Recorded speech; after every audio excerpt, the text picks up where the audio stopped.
মধ্যপ্রাচ্যে যখন যুদ্ধের দামামা বাজছে ঠিক তখনই প্রকৃতির এক রুদ্র মূর্তি দেখল ইরান। যুক্তরাষ্ট্র ও ইসরায়েলের টানা সামরিক হামলার মধ্যে দেশটির দক্ষিণাঞ্চলে আবারও ভূমিকম্প অনুভূত হয়েছে। একদিকে আকাশপথে হামলার তর্জন গর্জন, অন্যদিকে মাটির নিচ থেকে ধেয়ে আসা এক শক্তিশালী কম্পন। এতে নতুন করে আতঙ্ক ছড়িয়ে পড়েছে স্থানীয় বাসিন্দাদের মধ্যে, যদিও এখনো পর্যন্ত বড় ধরনের ক্ষয়ক্ষতির খবর পাওয়া যায়নি।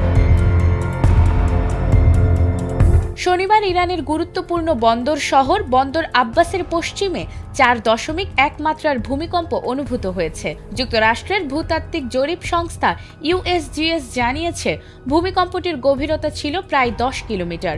প্রাথমিকভাবে কোনো হতাহত বা বড় ধরনের ক্ষয়ক্ষতির খবর পাওয়া যায়নি, তবে ভূমিকম্পের সময় অনেক মানুষ আতঙ্কে ঘরবাড়ি ছেড়ে বাইরে বেরিয়ে আসেন বলে স্থানীয় সূত্র জানিয়েছে। এর আগে গত 3 মার্চ ইরানের গেরাস অঞ্চলে 4.3 মাত্রার আরেকটি ভূমিকম্প অনুভূত হয়েছিল। ফলে কয়েকদিনের ব্যবধানে দেশটিতে একাধিকবার ভূকম্পন অনুভূত হওয়ায় উদ্বেগ বাড়ছে। এদিকে ভূমিকম্পের এই ঘটনাটি ঘটল এমন এক সময় যখন ইরানের বিরুদ্ধে ইসরায়েল ও যুক্তরাষ্ট্রের যৌথ সামরিক অভিযান দ্বিতীয় সপ্তাহে প্রবেশ করেছে। টানা হামলা, বিস্ফোরণ ও সামরিক উত্তেজনায় ইতোমধ্যে অস্থির হয়ে উঠেছে পুরো মধ্যপ্রাচ্য।